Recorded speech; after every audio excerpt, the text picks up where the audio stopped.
If you like video games, you know that Resident Evil is a massive, well-loved multimedia franchise consisting of games, movies, and action figures they don't make anymore that I wish they did. The first game released in 1996 and spawned updated versions of itself across a variety of multiple platforms, and 2 legendary sequels that, to me, complete a perfect trilogy of survival horror games. 7 years later, and we would get a full remake of RE1 on the GameCube, a game that some would consider, myself included, the best and perfect survival horror game. RE1 Remake would then be re-released in 2014 on modern platforms, doing so well as to spawn its own spiritual remake sequels. It's safe to say that Resident Evil is a nostalgia machine. And to be honest, at this point in time, it's quite fair to say that Capcom have done a pretty great job at preserving its classic arcade video game legacy. But there were always 3 video games that Capcom never preserved for whatever reason. Those 3 games, believe it or not, being Resident Evils 1, 2, and 3. Outside of their original hardware and the PlayStation 3, it's always been difficult to get a hold of these games in an official capacity. If you check digital storefronts, you won't really find many classic Resident Evil titles. At most, you'll find Code Veronica X being preserved on PlayStation Network and the Xbox stores, and RE1 sadly being confined to the PlayStation Plus subscription.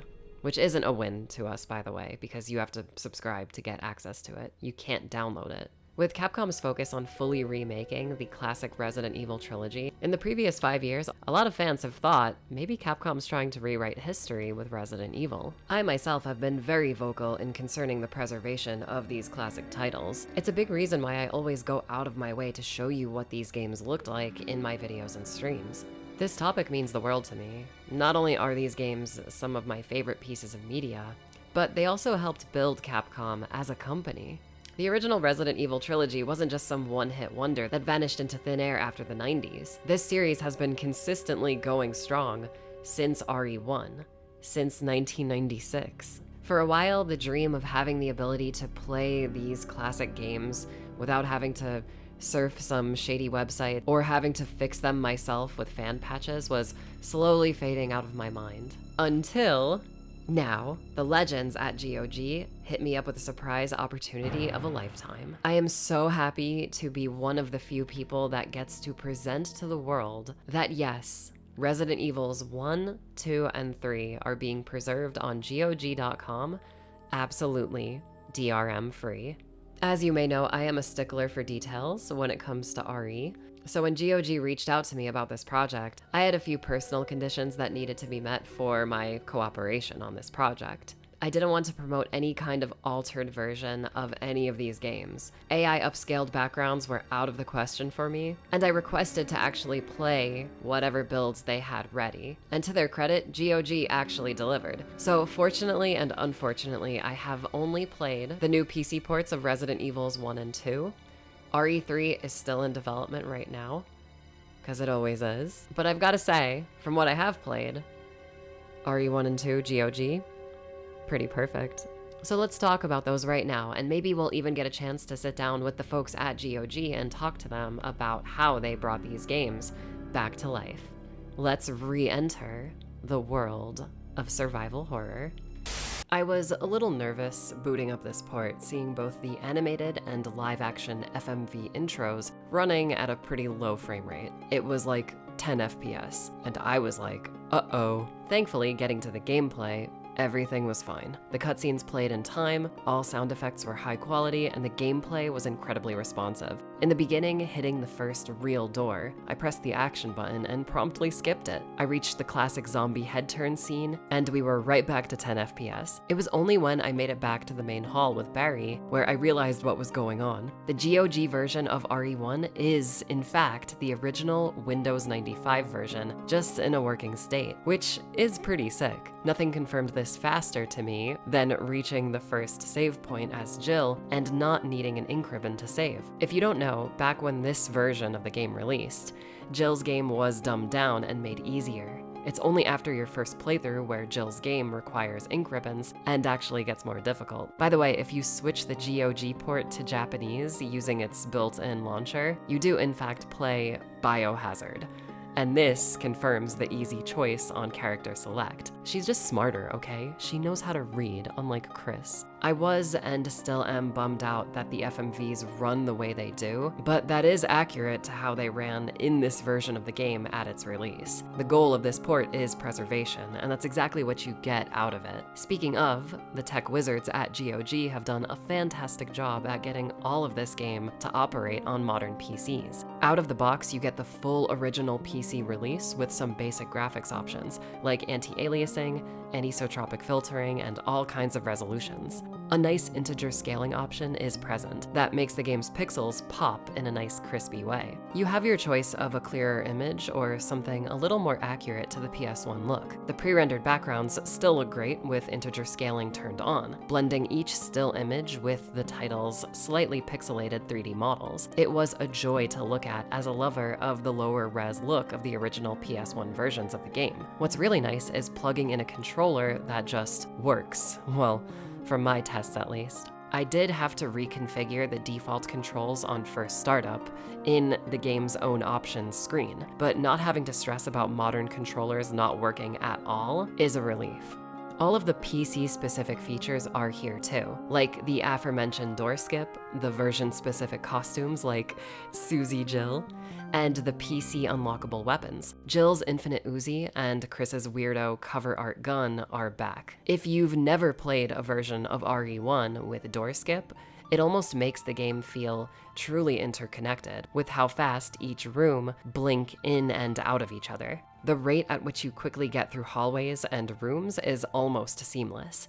It was a real joy to not only replay the PC version in its entirety without fan fixes, but also realizing like, wow, GOG actually did it. They restored RE1 and you can obtain it legally. They somehow convinced Capcom to let them do this. It's been so long since those old PS3 ports of the original trilogy that I kinda lost hope of the new generations having an accessible way to play these classic games. By the way, I also got to play GOG's RE2 port, and it too is fantastic. This is the original PC release, and not the Source Next version from 2006. Booting it up loads this cute new launcher to choose Leon or Claire's game and the in-game graphic settings, which are exactly the same as RE1's. In-game, you can play the original mode that doesn't have auto-aim, and also the arrange mode that does have auto-aim and altered item locations. The FMVs are higher frame rate than RE1's, but the resolution is lower than that of the Source Next version. I think it still looks great and is consistent with the more accurate pixelated gameplay graphics. Speaking of, I encountered no issues here either. Every cutscene played out perfectly, no bugs or glitches that I noticed, and the game's sound and music is of the quality you got in the original PC release. GOG's restoration has been stellar on these titles so far, which is a massive relief for me personally. In terms of features, if you're unaware, RE2 PC got a few things other versions didn't, like a cool concept art gallery, cutscene player, and awesome 3D model viewer. That all unlocks naturally as you uncover these things throughout the game. All of that is preserved along with the iconic Extreme Battle game and the Fourth and Tofu Survivor modes. It's all here, making for a pretty great version of the game if you're looking to replay classic RE2. To reiterate, I still haven't played GOG's classic RE3 port. Judging by the quality of RE1 and 2's restorations, I'm confident they'll do a fantastic job at fixing up Jill's epic escape from Nemi. But until then,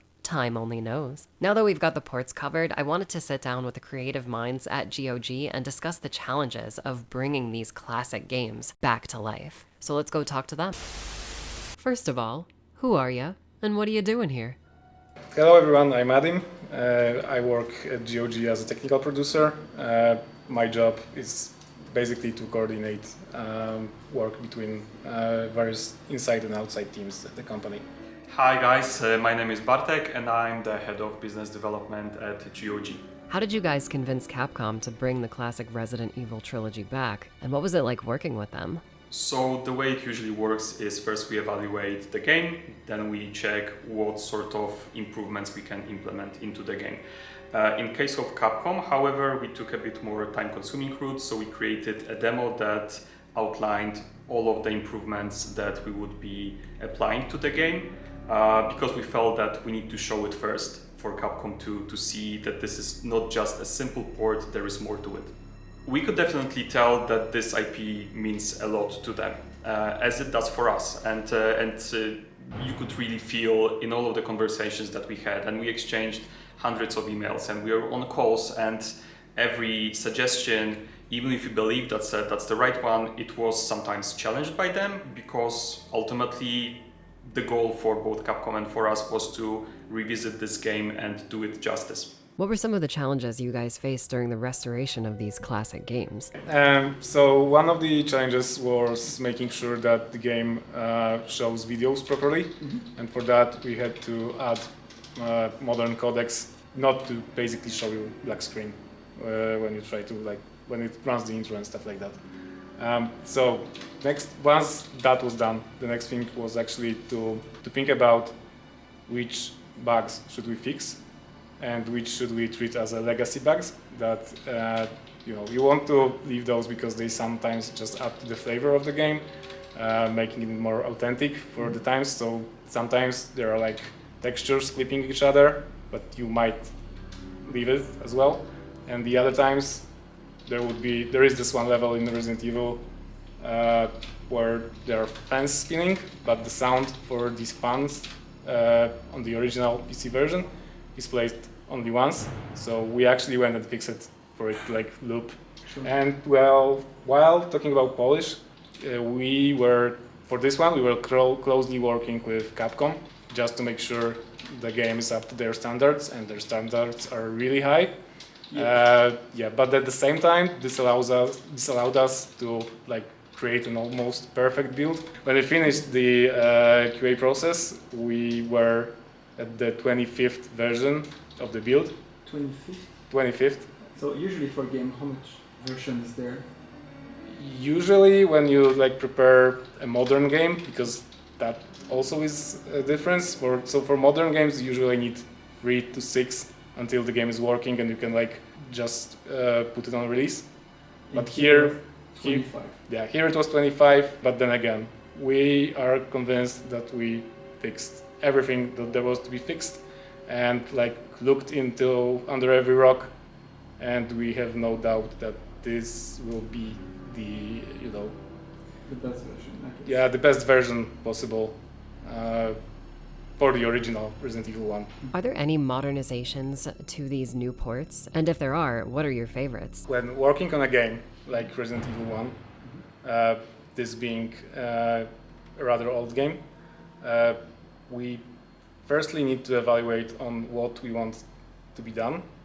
And usually with those projects, we want them to be as true to the original release as possible, while at the same time allowing the game to work on the modern systems and applying some fixes and upgrades that do not break the immersion you would get from the original one.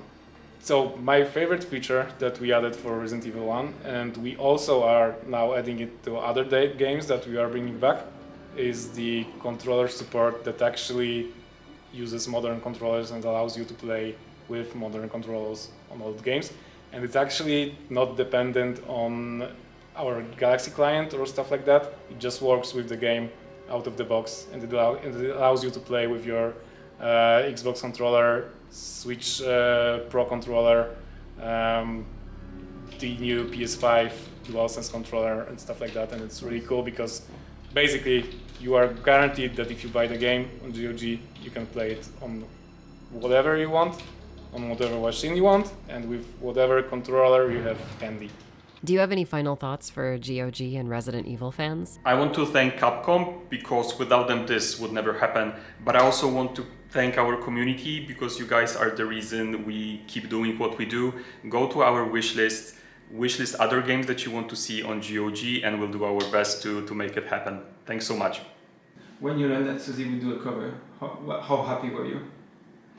I was excited because I've been following her content for a really long time, and I in particular enjoy her Resident Evil videos, because it's very apparent that she not only understands the source material, but she really cares about these games, not only from the perspective of them being great games, but also preservation. And I can tell that this is also important for her. So for us, it was really a great choice.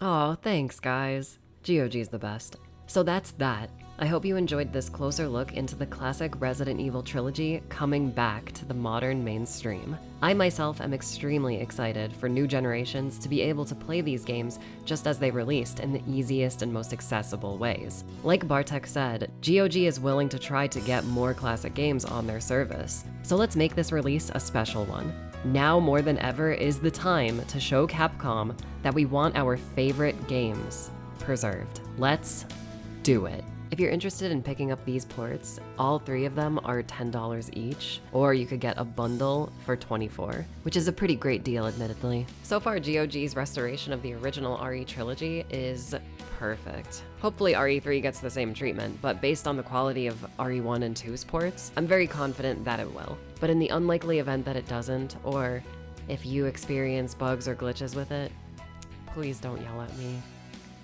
Everyone always yells at me, and I never hurt no one.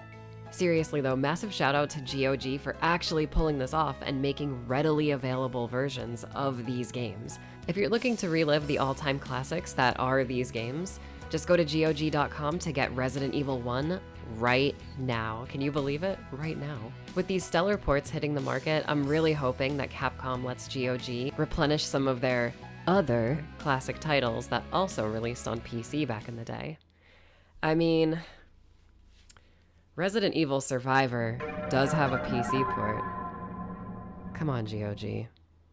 I know you want to. See what happens. Just touch it. Come on. Get those files and port it. I know you want to. That's what you want to do. Port it. Port Survivor now. Now.